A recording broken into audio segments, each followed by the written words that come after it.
Every reader has one book that really captivates them in early life and that opens the door to a lifetime of reading.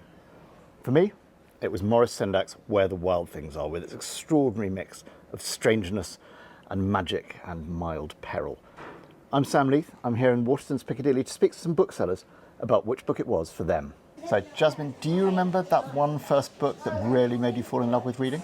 I think my first book that made me fall in love with reading would be My Sister Jodie by Jacqueline Wilson. It's the first book that ever made me cry, and I think about it probably once a week. So, Serena, do you remember that first book that really made you fall in love with reading? I really do. First thing first was A Little Princess. I think I read it 3 times in as many days. I remember being sick and I had a very high fever, and this was my first big girl book.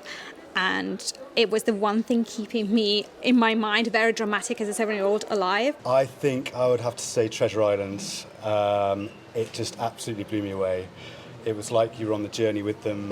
You could smell the ocean, the sand. The excitement was just so thrilling that I just went to the library the next day and kept going back and back and back.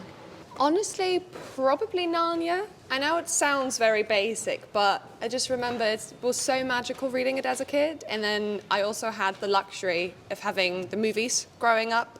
So I got really excited about those, saw them all in cinema when they first came out, and it just really kind of started the journey of reading, which is really nice. It was Alice in Wonderland, actually, which is an all-time classic, obviously for kids. My mum read it to me when I was really, really young, and then I read it over and over again, and then I got the cloth-bound cover for myself, and it's been on my shelf ever since, at least multiple copies. At school we read a lot of Ursula Le Guin, and Wizard of Earthsea was a really big one for me because it was fantasy and it took me away from sort of school life and everything. I think it was quite magical, and I'm still into that stuff now, so still trying to get away from realities. So as we've seen, the right book at the right time can turn somebody into a reader for life.